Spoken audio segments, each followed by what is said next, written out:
terpuji dan termulialah Engkau Tuhan. Engkau yang layak menerima ucapan syukur kami, karena Engkau Tuhan yang berkuasa, Tuhan yang layak menerima. Terima kasih Tuhan Yesus atas kasih setiamu di dalam setiap pribadi kami. Kami bersyukur ya Bapa atas kesempatan ini Tuhan. Kami dapat berkumpul sekali lagi, walaupun hanya di dalam lewat live Facebook kami, tetapi kami yakin dan percaya dimanapun kami berada, kuasa-Mu tidak pernah terbatas. Kau pasti akan menyertai kami, melindungi dan menggali kami di kuasa darah-Mu ya Tuhan Yesus, agar apa yang kami lakukan ini Tuhan dapat menyenangkan, dapat meninggikan nama-Mu yang kudus, karena Engkau Allah yang kudus di dalam setiap pribadi kami. Kami serahkan tempat kami dimanapun kami berada ke dalam tangan-Mu ya Tuhan Yesus. Biar Engkau yang memegang kami, menjaga dan melindungi kami. Biar pikiran kami fokus kepada Engkau ya Bapa, dan biar setiap masalah-masalah yang mengikat kami tinggalkan semua itu Tuhan, kami lupakan semua itu Tuhan, dan kami fokus kepada Engkau pada malam ini ya Bapa. Terima kasih Tuhan Yesus, terpuji nama-Mu Tuhan. Kami serahkan waktu ini ke dalam tangan-Mu ya Bapa. Hanya di dalam nama Tuhan Yesus kami sudah berdoa dan mengucap syukur. Haleluya.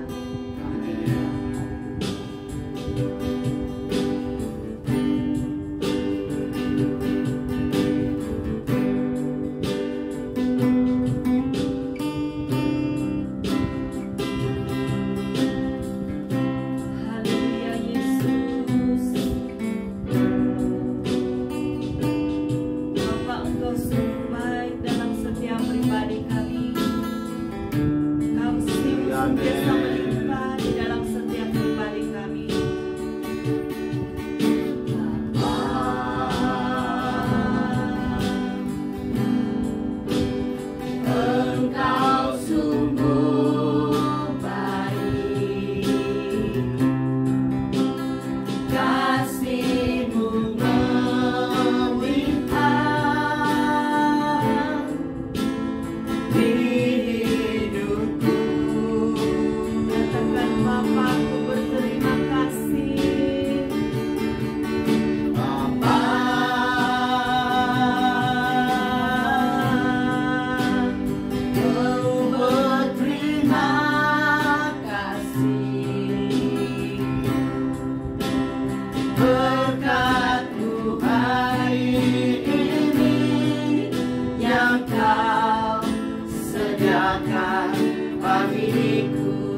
Kasih dan rahmat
besarnya kasih-Mu dalam setiap pribadi kami ya Bapa. besar setiamu. Haleluya. Engkau ada bersama dengan kami Tuhan. Walaupun badai yang sedang kami hadapi saat ini, walau apapun pencobaan yang sedang kami hadapi saat ini, walau apapun masalah yang sedang kami tempuhi saat ini, kami percaya Tuhan, Engkau ada bersama dengan kami. Engkau ada bersama dengan kami setiap musim hidup kami Tuhan. Karena Engkau tidak pernah membiarkan kami, Engkau tidak pernah meninggalkan kami. Engkau tetap Tuhan bersama-sama dengan kami ya Tuhan. Engkau tidak pernah Tuhan sedikit pun melupakan kami. Terima kasih Bapa, Engkau ada bersama kami ya Tuhan. Terima kasih Yesus.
Bersama di Amin. setiap pribadi kami ya Bapa.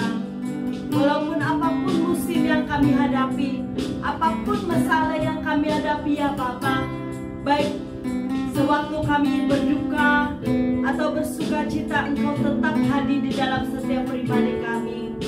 Oleh itu Tuhan, kami bersyukur kepadamu ya Bapa, karena Engkau Tuhan yang tidak pernah meninggalkan kami.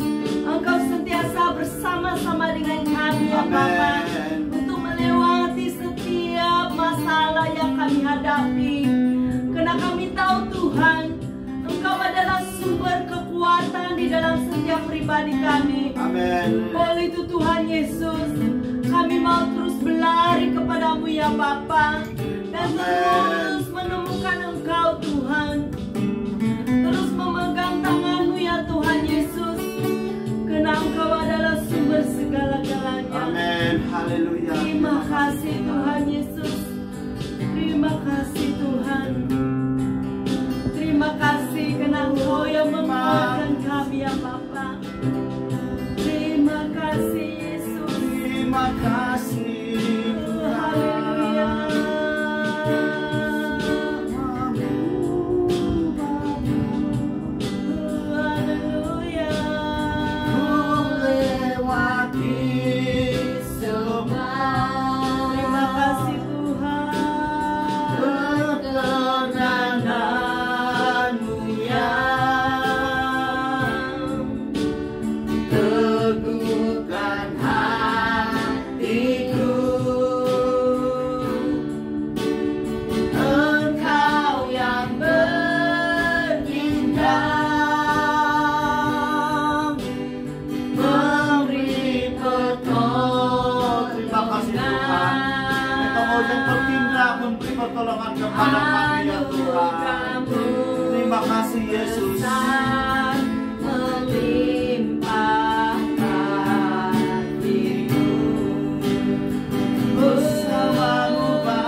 mana masalah kami ya Tuhan. Bersama-mu Bapa kami dapat melewati setiap badai hidup kami Tuhan. Terima kasih ya Yesus. Engkau meneguhkan hati kami ya Tuhan. Engkau yang bertindak Tuhan.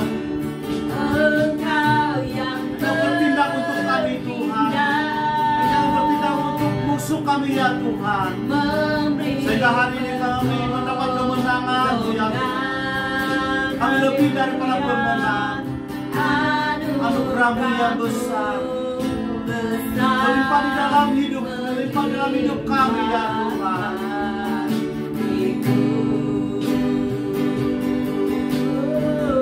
Anugerah-Mu yang besar melimpah dalam keluarga kami. Anugerah-Mu yang besar melimpah kepada anak-anak kami. Oh, haleluya. Melimpah dalam hidup kami. Terima kasih Tuhan untuk malam hari ini, atas kesempatan yang Kau berikan. Diberkatilah Facebook ya Tuhan, yang beri kami kesempatan dan peluang ya Tuhan, untuk kami dapat berkumpul setiap hari Jumat. Diberkatilah juga anak-anak-Mu yang datang demi nama-Mu ya Tuhan. Mereka rindu Tuhan untuk mendengar firman-Mu. Mereka rindu untuk belajar firman-Mu ya Tuhan. Malam mereka rela untuk setiap hari Jumat mereka terbuka hati Tuhan, untuk Engkau jamah mereka. Dan untuk hamba-Mu ini yang tidak punya apa-apa ya Tuhan, urapi hamba-Mu ini agar setiap kata yang keluar daripada mulut hamba-Mu ini bukan untuk kepentingan diri ini, dan bukan datang dari manusia, tapi apa yang keluar adalah datang daripada bisikan-bisikan Roh Kudus yang Tuhan. Saya mau berlindung di belakang kayu salib-Mu Tuhan, agar hanya nama Yesus Kristus yang dipermuliakan, dan jiwa demi jiwa diselamatkan, jiwa demi jiwa dipulihkan, jiwa demi jiwa disembuhkan di dalam nama Yesus. Amin. Saya tutup bungkus setiap tempat kami dan kuasa darah Yesus. Saya tutup bungkus setiap rangkaian internet kami dengan kuasa darah Yesus. Saya tutup bungkus setiap handphone, setiap komputer yang kami pakai, setiap gadget yang kami pakai, setiap device yang kami pakai dengan kuasa dan anak domba Allah.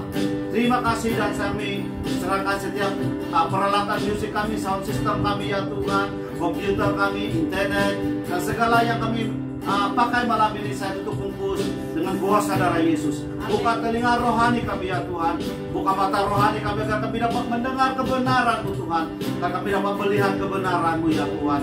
Terima kasih Bapa, terpujilah Engkau, haleluya. Di dalam nama Tuhan Yesus Kristus kami sudah berdoa dan mengucap syukur. Amin. Haleluya. Haleluya. Haleluya.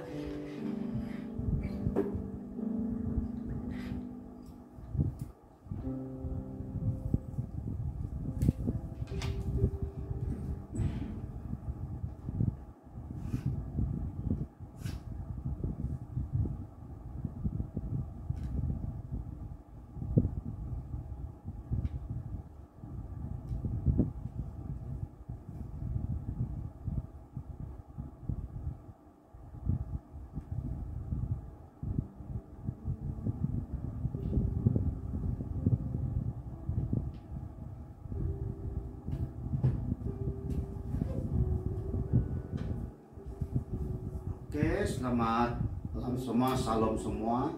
Shalom. Kita bersyukur pada Tuhan ya, karena Tuhan memberi kita kesempatan untuk kembali bersama-sama malam hari ini. Dan saya percaya malam hari ini Anda yang bersama-sama dengan kami, mungkin ada sesuatu yang kamu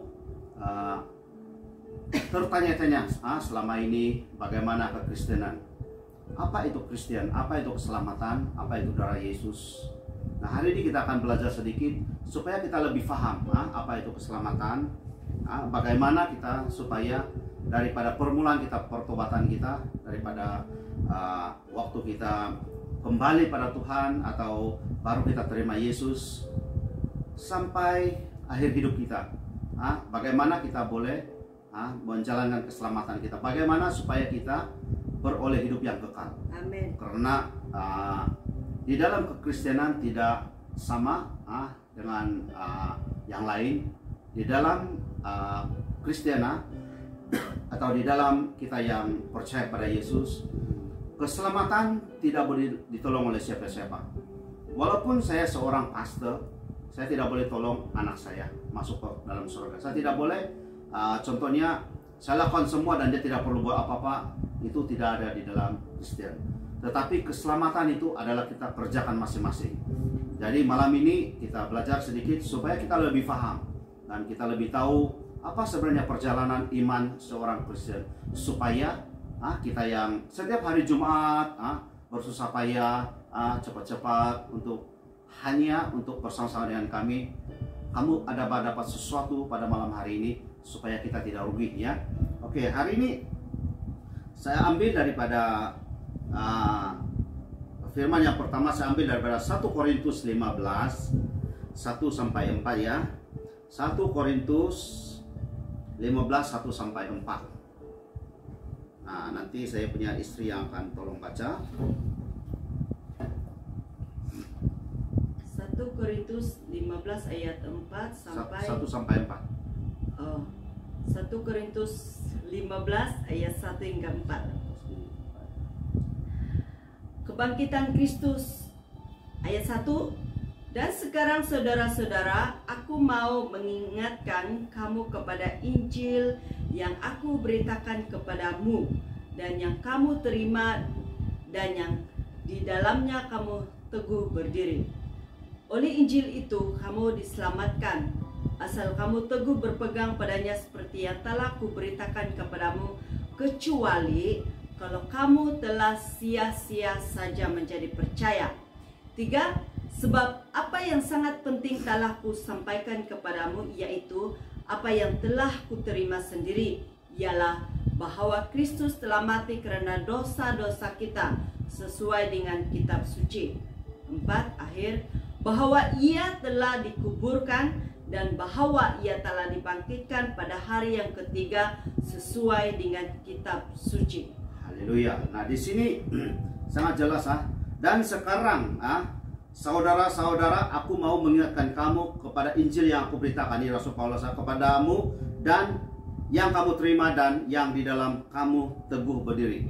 Maknanya kita teguh berdiri di dalam Injil yang kita sudah terima selama ini. Waktu kita dari kecil, dari sekolah minggu di kampung-kampung, kalau di Sabah, kalau kami di Kudat, kita dari Protestan, dari kecil lagi, dari sekolah minggu lagi, kita sudah diajar bahwa kita berdiri teguh di dalam Injil. Mungkin tidak sedalam itu kita belajar dulu, tetapi secara ringkasnya, kalau setiap kita yang memakai Alkitab, Alkitab kita sama, walaupun di Indonesia, walaupun di Brunei kah, walaupun di Singapura yang berbahasa Malaysia atau bahasa Melayu. So ini semua sama, kita pakai Alkitab yang sama. Jadi kita berdiri di dalam Injil, maknanya kita merujuk kepada Injil yang sama, kita percaya kepada Injil yang sama, kita ikut apa yang kita dengar daripada Alkitab yang sama.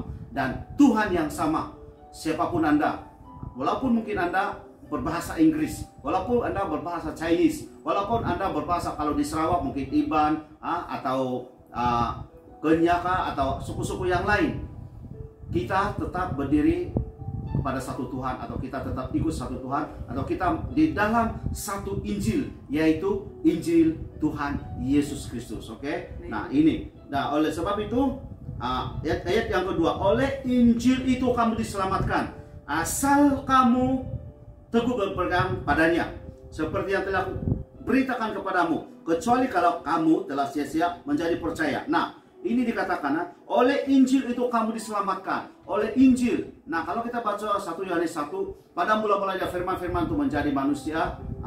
Dan firman itu adalah manusia atau Yesus yang turun sendiri. Dan apa yang kita setiap hari baca, apa itu Alkitab, apa itu firman Tuhan yang setiap kali kita baca, itu adalah berbicara tentang Tuhan Yesus atau Tuhan sendiri yang berkata-kata melalui buku itu, ditulis di buku itu. Jadi kita yang mendengar Injil, maknanya kita sedang mendengar pernyataan-pernyataan Kristus.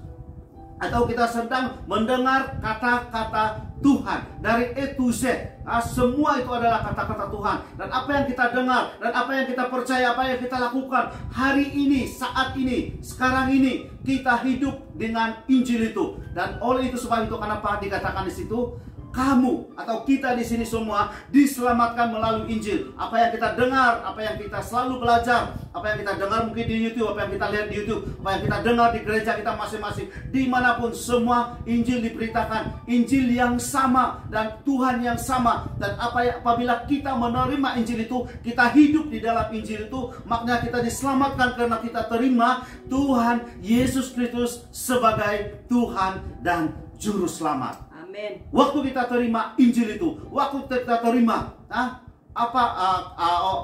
waktu orang mungkin datang kepada kita, maukah kamu terima Yesus sebagai Tuhan dan Juru Selamat?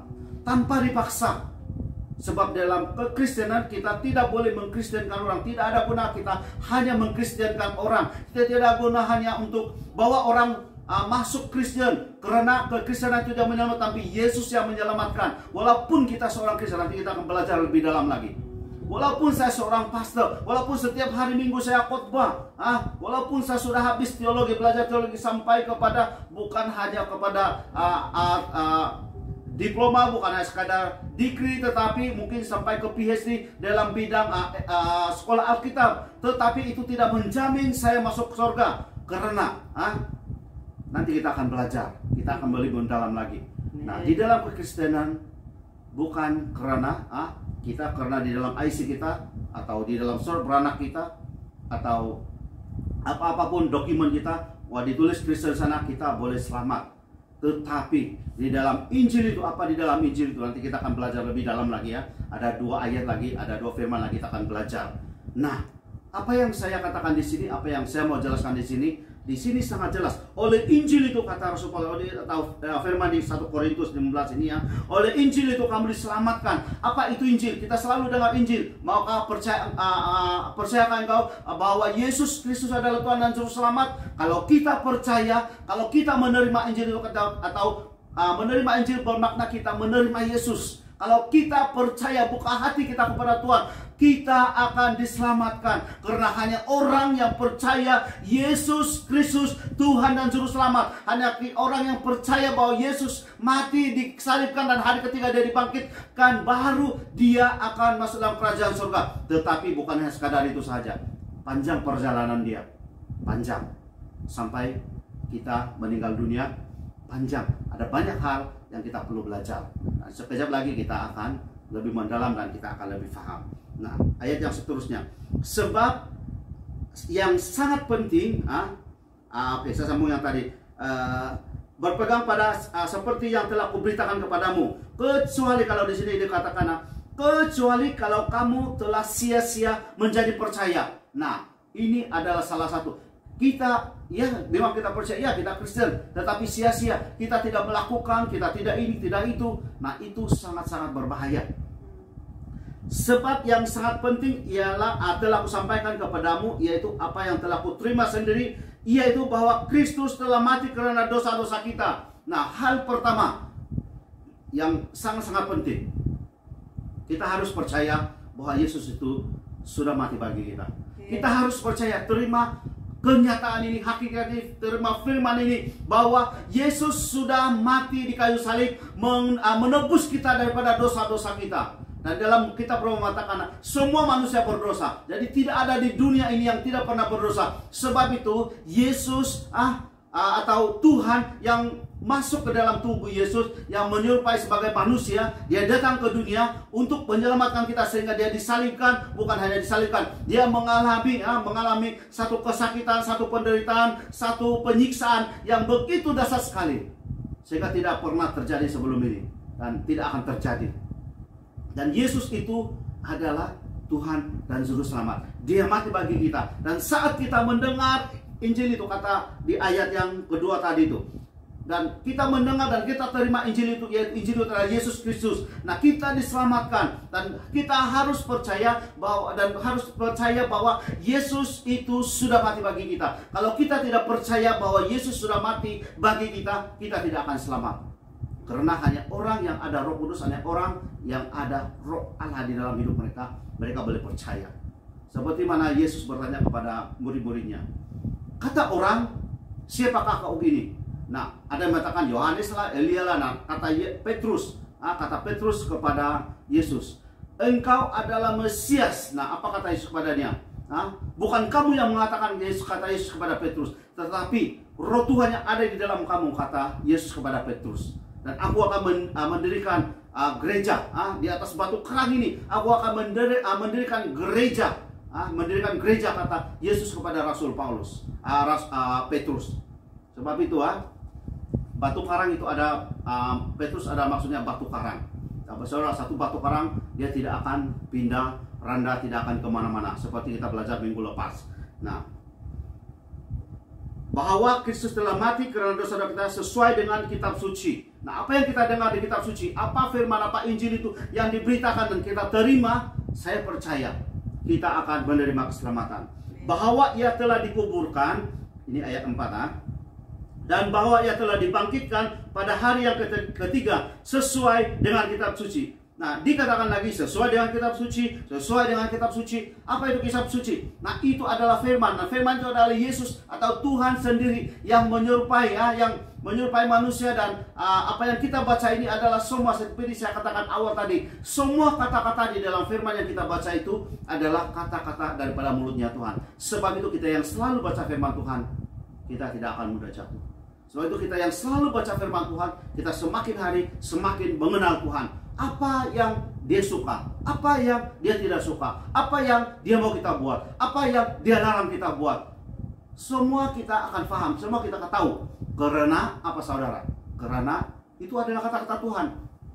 Dan yang berkata-kata itu adalah datang daripada hatinya Tuhan. Sebab itu bila kita mendengar, bila kita belajar, kita boleh memahami hatinya Tuhan. Dan kita tidak akan mudah melanggar dosa. Karena kita tahu, oh ini Tuhan larang, oh itu Tuhan tidak mau.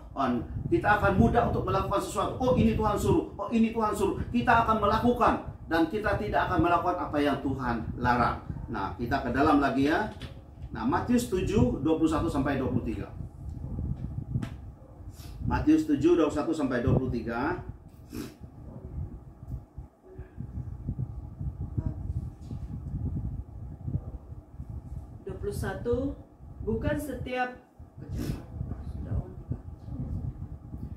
Bukan setiap orang yang berseru kepadaku, Tuhan, Tuhan, akan masuk ke dalam kerajaan surga, melainkan dia yang melakukan kehendak Bapakku yang di surga. Sana dulu, oke.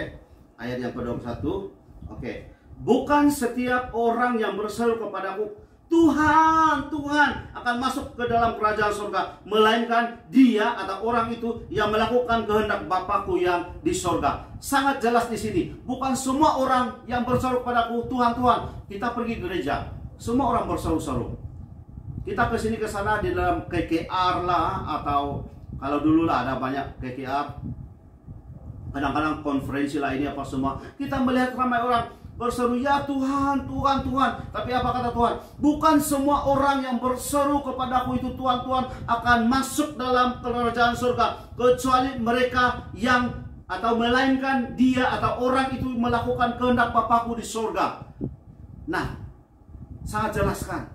Walaupun kita ini, adakah kita berseru kepada Tuhan Yesus, Tuhan Yesus? Kalau kita bukan Kristen, kita tidak akan berseru. Kalau kita bukan orang Kristen, mustahil kita berseru Tuhan Yesus, mustahil.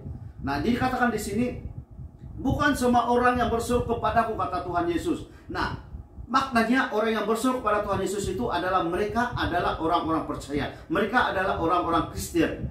Jadi kata Tuhan di sini, bukan semua orang-orang Kristen ini masuk ke dalam kerajaan surga, melainkan mereka yang melakukan kehendak Bapakku di surga. Apa kehendak Yesus? Sangat jelas, salah satu, hanya satu saja. Ada memang agak banyak, hanya satu saja, memberitakan kebaikan Tuhan. Ini hanya salah satu, memberitakan, belum lagi yang lain-lain. Ini hanya baru satu. Ada berapa kita di sini yang ada sekarang ini, yang sedang bersama dengan kami, atau yang akan menonton nanti? Selalu ramailah yang selepas itu baru mereka melihat. Selalunya di Facebook pun 100 lebih lah yang akan menonton nanti. Ada ramai yang mereka tidak senang, tidak sesuai mereka punya waktu. Nah, kita yang ada sekarang ini saja. Ada berapa orang kita di sini yang bila ada kesempatan-kesempatan kita memberitakan kebaikan Tuhan, kita bersaksi tentang Tuhan. Ada berapa orang kita di sini? Ada berapa orang satu gereja? Contohnya, satu gereja itu ada 100 orang. Ada berapa mereka yang memberitakan kebaikan Tuhan? Tidak ramai. Nah, ini hanya salah satu contoh. Kata Yesus, melainkan mereka yang melakukan kehendak Bapa-Ku di surga. Sedangkan arahan Tuhan atau perintah Tuhan ialah kita memberitakan kebaikan Tuhan. Dan kalau itu kita tidak lakukan, salah satunya kita sudah gagal. Salah satu syarat kita sudah gagal. Kita tidak melakukan kehendak Bapa-Ku di surga. Oke, berbuat baiklah kepada orang. Contohnya dalam Galatia 7 ayat 6, 7, 8 itu. Di sana mengatakan, berbuat baiklah kepada semua orang. Selagi ada kesempatan. Ada berapa kita yang selalu berbuat baik dalam kesempatan-kesempatan yang ada? Ada berapa orang? Kadang-kadang adik-beradik pun bermusuhan satu sama lain. Jangankan orang lain, adik-beradik pun kadang-kadang bermusuhan satu sama lain. Mereka tidak ngam satu sama lain. Bagaimana kita melakukan kehendak Bapa-Ku di surga? Bagaimana? Sangat mustahil sekali kan? Bagaimana kita melakukan kalau adik-beradik pun sudah kita tidak boleh berbuat baik, apalagi orang di luar sana. Nah, ini salah satu. Ada banyak lagi lah sebenarnya. Nah, bukan setiap orang yang berseru kepadaku, kata Tuhan. Sangat jelas bahwa bukan semua orang Kristen boleh masuk dalam kerajaan surga. Walaupun mungkin Anda hari ini sudah dibaptis, walaupun mungkin Anda hari ini, sekarang ini, atau sebelum pandemik, sebelum COVID, wah setiap hari Minggu ke gereja, kamu melayani, kamu menari, kamu malah mungkin ada yang khotbah, ada yang ketua-kota dalam persekutuan-persekutuan, mungkin dalam kelompok sela, persekutuan muda-mudi lah, apalah semuanya. Mungkin kita ketua di sana, kita khotbah lagi, atau kita sharing firman Tuhan lagi, kita bawa pujian penyembahan lagi. Tapi kata Tuhan, bukan semua orang yang berseru kepadaku, Tuhan, Tuhan, Tuhan. Apalagi yang dilarang Tuhan. Tuhan kata, jangan ini, jangan itu. Kita tetap lakukan, kita tetap langgar. Contohnya dalam minuman keras. Dilarang memang daripada perjanjian lama lagi ya. Sudah terbukti waktu orang mabuk, macam-macam hal yang mereka boleh lakukan. Saya tidak mau katakan, saya tidak perlu katakan mabuk itu adalah dosa. Tetapi kamu coba lihat orang yang sudah mabuk. Bagaimana kelakuan mereka? Adakah mereka masih normal atau tidak? Di situ kita tidak perlu berdebat.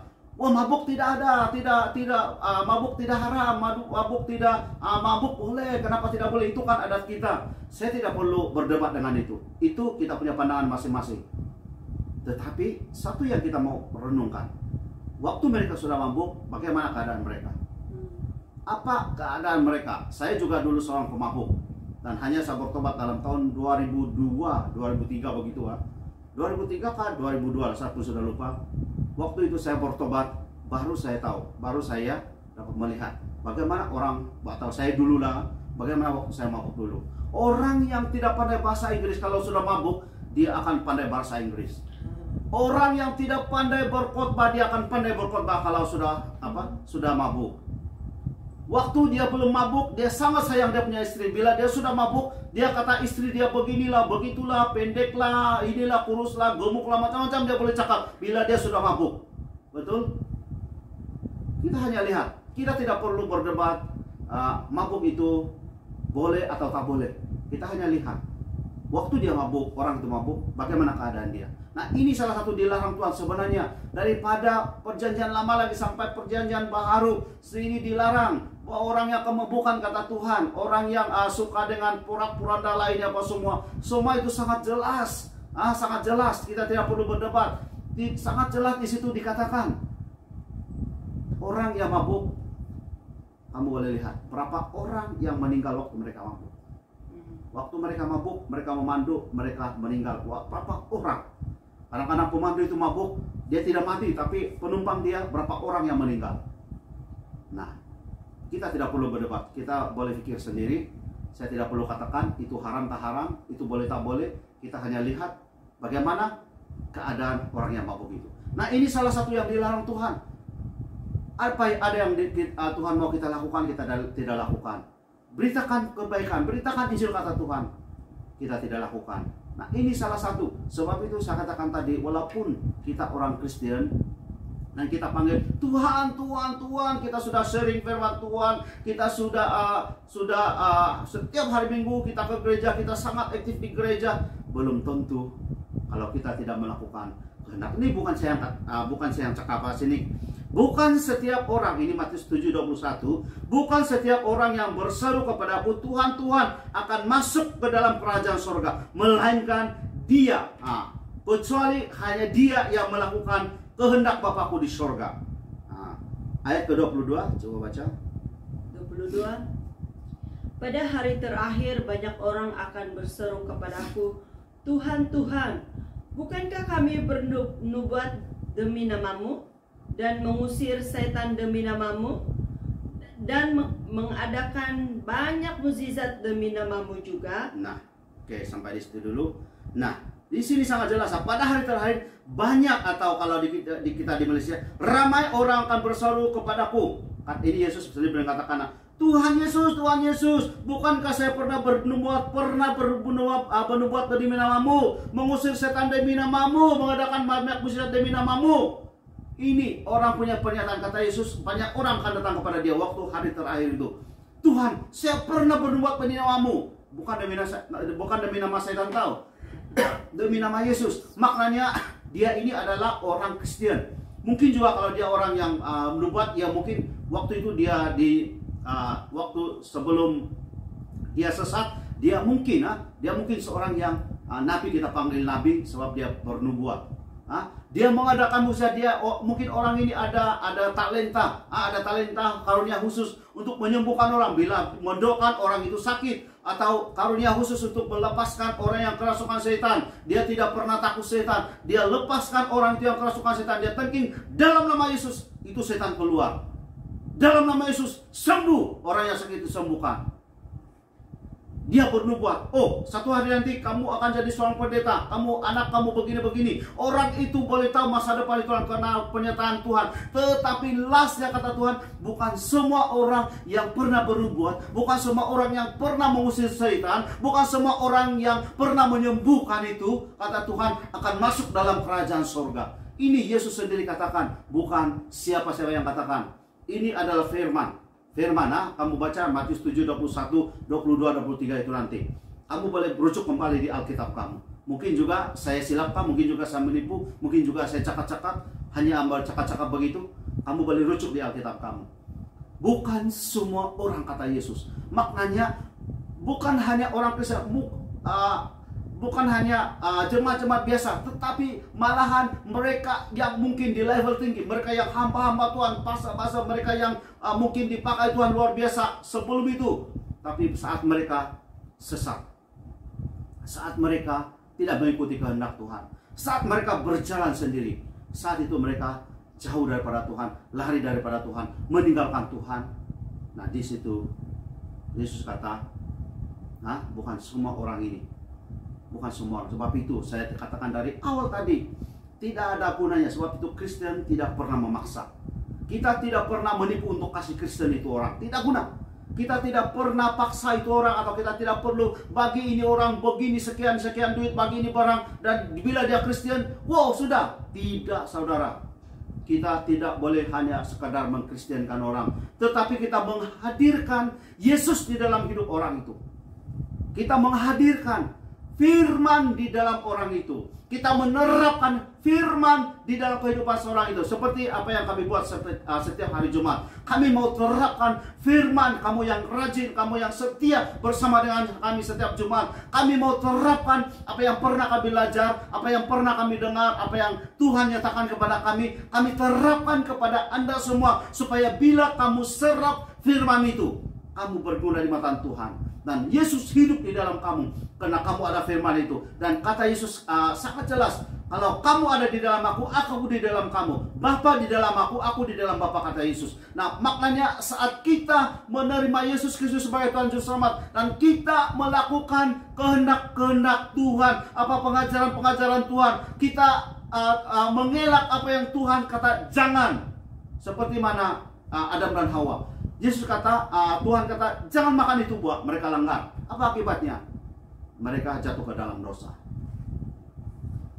Apa akibatnya? Kain dan Habel.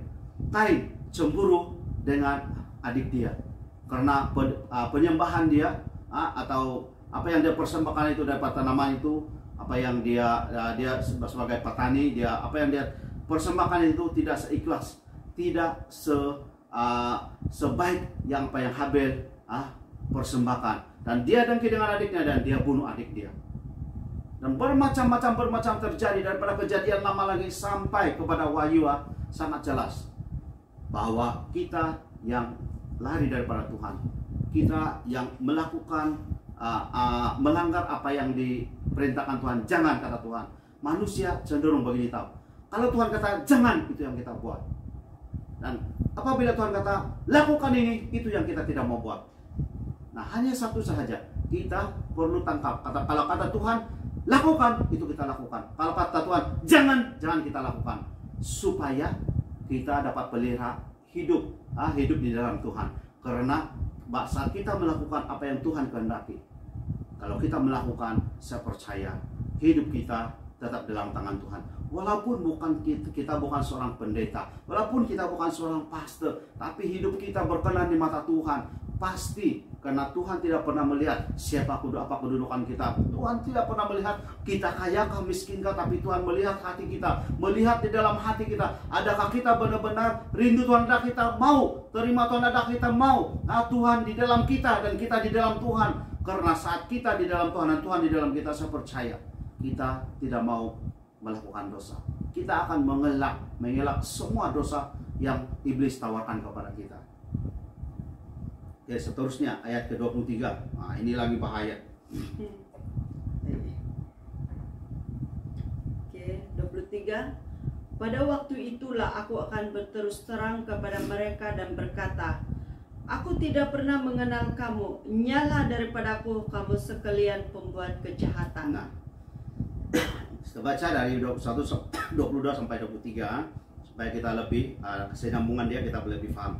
Nah, kata Yesus, bukan setiap orang atau bukan semua orang yang berseru kepadaku, Tuhan, Tuhan akan masuk ke dalam kerajaan surga, kata Tuhan, melainkan atau kecuali dia atau mereka yang melakukan kehendak Bapakku di surga. Disambung lagi, pada hari terakhir atau akhir zaman, banyak orang akan berseru kepadaku.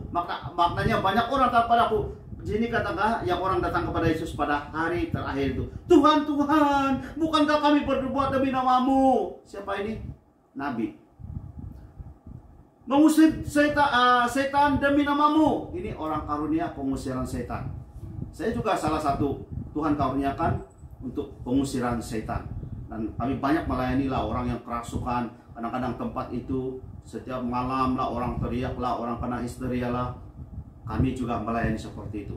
Nah, itu juga termasuk saya. Kalau saya tidak dalam Tuhan, saya juga masuk neraka. Walaupun waktu saya mengusir setan itu demi nama Yesus. Selepas itu, dan mengadakan banyak mujizat demi namamu juga. Ini orang yang berkata kepada Yesus saat terakhir. Mereka sudah merayu pada Yesus. Nah, apa kata Tuhan? Apa jawaban Tuhan? Pada waktu itulah aku, ini huruf besar, akan berterus terang kepada mereka dan berkata, aku tidak pernah mengenal engkau. Nyala atau berambuslah daripada aku sekalian pembuat kejahatan. Hancur. Saat kita tidak melakukan kehendak Bapakku di surga, atau melanggar apa yang Tuhan perintahkan, kata Tuhan kita jangan lakukan.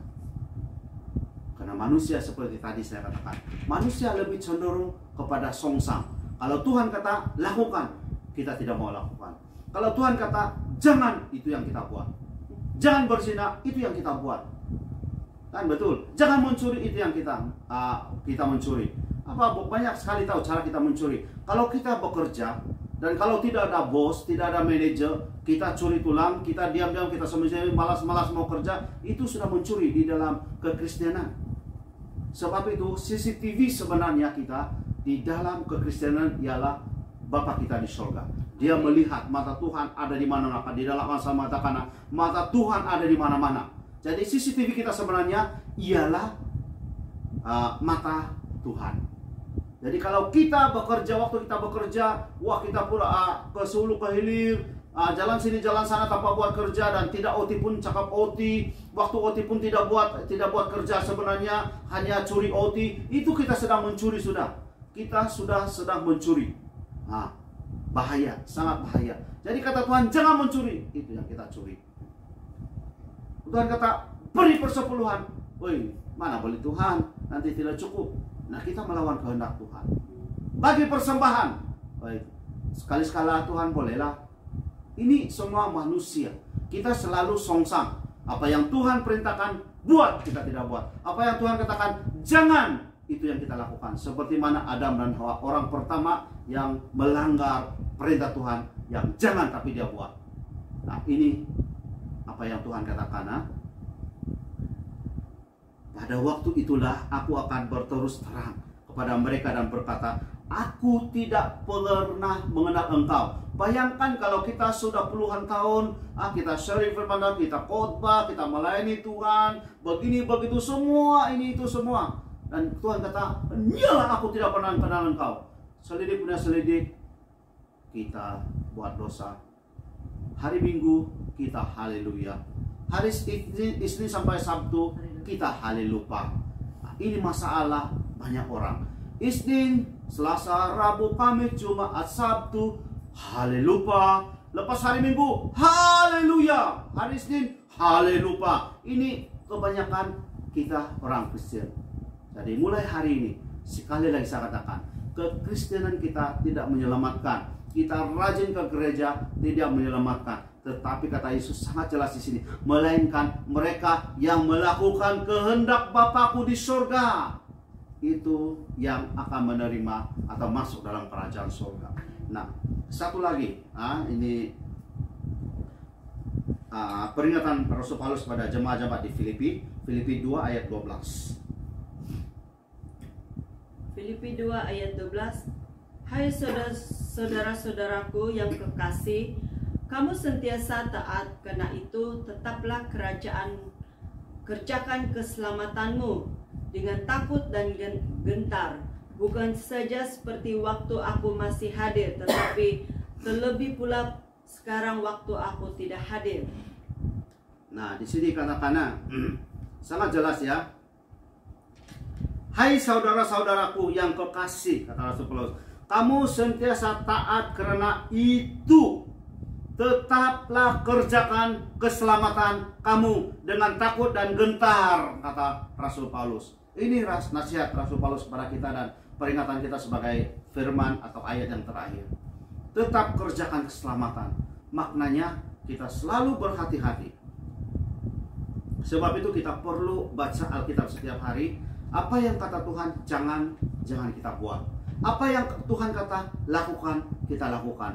Beritakan Injil, kita perlu beritakan Injil. Ada banyak cara kita beritakan Injil. Tidak semestinya kita berjumpa orang, halo, kamu percaya Yesus sebagai Tuhan Juru Selamat. Kalau kamu salah orang, kamu kena tampar, kamu kena tumbuk.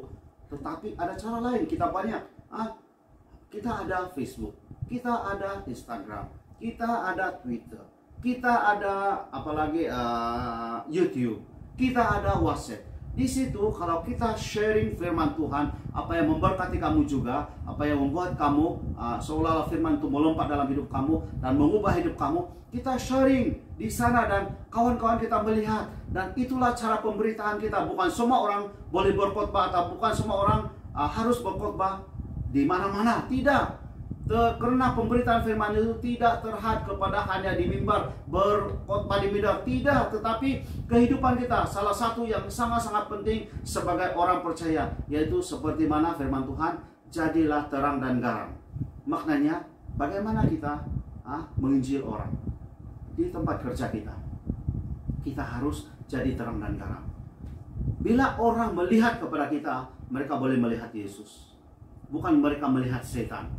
Bila orang melihat kepada kita, waktu kita bekerja, bagaimana kita melayani orang-orang yang ada di tempat kerja kita, kawan-kawan kita. Orang tanya, kita jawab elok-elok. Kita orang yang tidak pandai, kita ajar baik-baik. Itu adalah menghadirkan Yesus di dalam hidup mereka. Kita tidak perlu, wah kamu mau terima Tuhan gak? Tidak, kamu kena tampar kalau kamu salah orang. Tetapi kalau kita menghadirkan begitu, orang akan tertanya, kenapa dia baik sangat, kenapa begini. Dan sebab itu saya selalu mendengar orang yang bukan Kristen, orang bukan Kristen dan bangsa lain mengatakan, wah orang Kristen ini baik-baik. Kenapa mereka sanggup katakan begitu? Sebab mereka tahu, bila mereka melihat kepada kawan-kawan mereka, teman-teman mereka yang orang percaya atau orang Kristen, mereka dapat melihat ketuhanan di dalam hidup mereka. Mereka dapat melihat Yesus dalam hidup mereka. Karena kata Yesus, kalau aku di dalam kamu, kamu di dalam aku, mintalah apa saja, saya akan berikan, kata Tuhan. Tapi bukan minta nomor rekor, ya, bukan minta nomor rekor. Itu sudah salah tuh.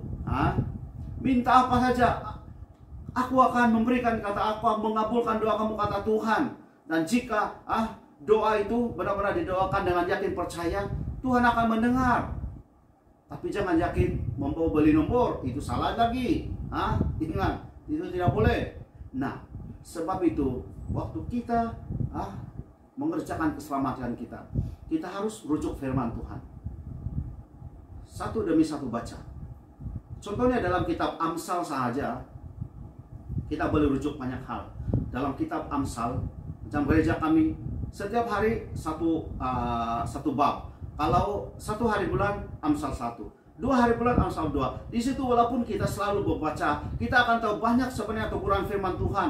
Banyak yang dinyatakan sana, kebodohan kita pun ada, kegilaan kita pun ada, kenajisan kita pun ada. Semua dinyatakan di sana. Jadi bila kita memahami firman Tuhan itu, nah di situ kita tak mau buat ini, tak mau buat itu, sebab kita takut, oh ini Tuhan larang, dan oh ini Tuhan perintahkan, kita buat itu, kita buat ini, sebab itu Tuhan perintahkan, kita mau perlu lakukan. Dan di situ kita sebenarnya itu kita sedang kerjakan keselamatan kita. Karena kata Yesus, melainkan dia atau orang itu yang melakukan kehendak Bapakku di sorga. Matius 7, 21, 22, 23 itu.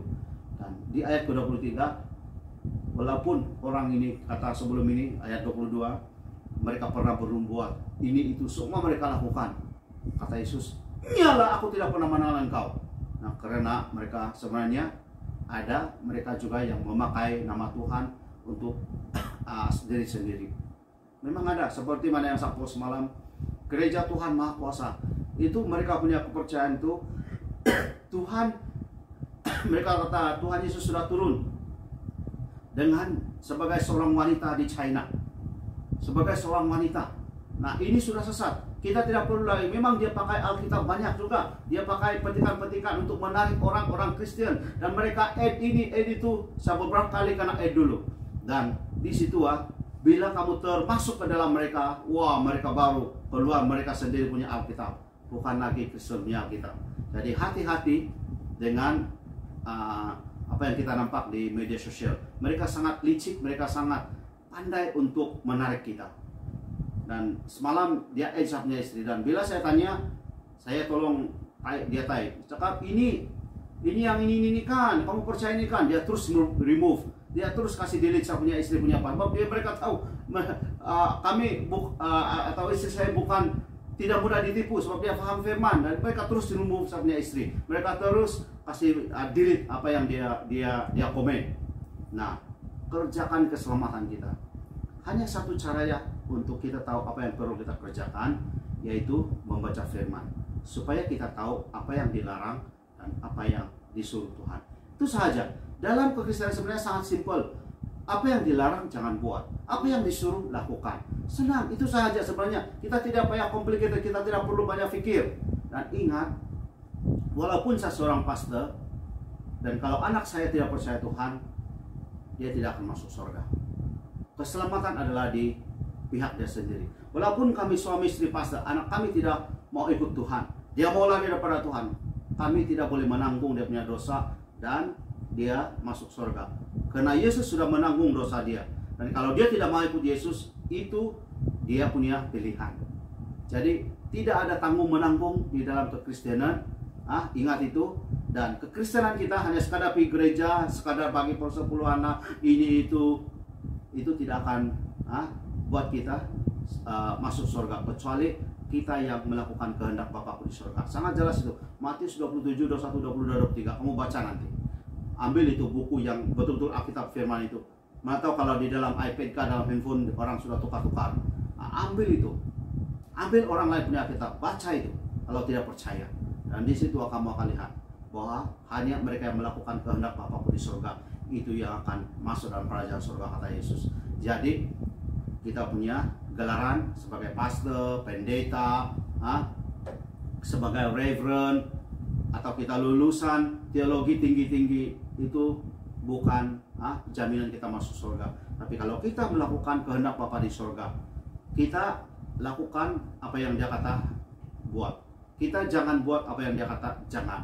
Dan saya percaya saudara, satu hari nanti Yesus kata, jom, mari kita masuk ke sana. Ini kamu punya bahagian, kata Yesus. Dia bukan berkata pada, nyala, aku tidak pernah pandang engkau. Itu kita tidak akan berapa dengan itu, karena kita ikut Tuhan. Haleluya. Oke, haleluya, terpujilah Tuhan. Dan sebelum kita berdoa penutup, minggu depan kita tidak ada ya, sekali lagi sebab saya diundang untuk doa antara bangsa Gunung Murud kalau tak silap itu. Jadi ada kebaktian dari hari Kamis, Jumat, dan Sabtu. Jadi saya sebagai salah seorang pendoa mereka jemput. So Kamis, Jumat saya perlu ikut itu doa. Dan nanti saya akan share di Facebook saya. Kamu boleh masuk register di situ, tidak payah bayar. Dan minggu depan hari Kamis dan hari Jumat jam 8 malam kalau tak silap itu kamu ikut. Sebab saya sangat yakin percaya kalau sebelum ini ya ribuan orang tahu naik ke Gunung Murud untuk mereka merasakan hadirat Tuhan, untuk mereka menerima pernyataan Tuhan. Sekarang ini kena pandemik, kita bawa Gunung Murud itu ke rumah kita masing-masing hanya melalui Zoom. Asalkan kamu ada internet, kamu boleh masuk sana, ikut itu, kamu daftar dulu lah di situ. Bila kamu sudah klik itu yang daftar di sini kata, kamu turun sangat bawah dan di situ ada tulis diisi nama semua itu. Nah, sebab mereka mau tahu juga berapa orang, sebab Zoom ini ada terhad, kadang-kadang ada 100, ada yang 300, ada yang 1000 dia punya peserta atau dia punya device. Jadi kalau terlebih tidak boleh masuk. Nah, kalau yang betul-betul tidak boleh masuk, kamu boleh melalui YouTube. Dan saya ajak kamu untuk ikut itu, sebab saya percaya 2 hari lepas kami yang pendoa-pendoa berkumpul di dalam Zoom, dan saya benar-benar boleh merasakan sesuatu. Waktu itu saya saja tahu, baru kami yang pendoa-pendoa dan berkumpul dan sedikit sharing dan kami berdoa, saya sudah merasakan hadirat Tuhan betul-betul nyata. Jadi saya tidak heran kalau Anda boleh dijamah. Dan hari itu saya ajak kita langsung ikut hari Kamis dan hari Jumat. Hari Sabtu itu hanya kami pendoa-pendoa yang perlu masuk lah. So malam Kamis dan malam Jumat. Jadi Jumat depan kita tidak ada ibadah, hanya minggu ke depan lagi baru kita ada ibadah. Oke, haleluya, Tuhan memberkati.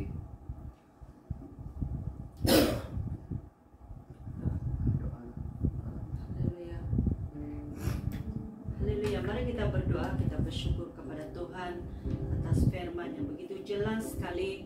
Karena bukan semua orang yang percaya berseru kepada Tuhan, Tuhan akan masuk ke dalam kerajaan surga, melainkan mereka yang melakukan kehendak Bapa di surga. Haleluya Yesus.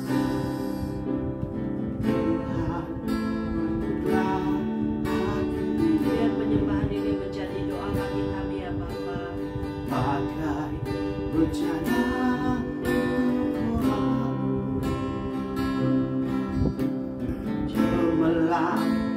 bagai emas putih, Tuhan ku serahkan hatiku, semua ku berikan padamu, tuluskan dan tulus selalu.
Kami mau terus belajar untuk menyenangkan hati-Mu ya Tuhan. Kami tidak mau menjadi Kristen yang biasa-biasa, dan kami mau menjadi Kristen yang menurut perintah-Mu Tuhan. Kami mau menjadi Kristen yang Yesus ada di dalam kami dan kami ada di dalam Tuhan.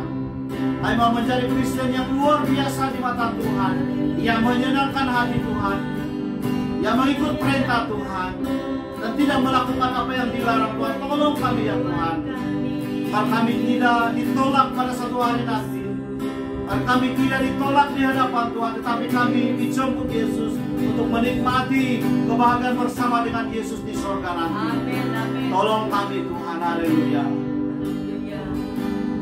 Terima kasih Tuhan Yesus, kami sekali lagi bersyukur atas firman yang begitu jelas menegur kami ya Bapa.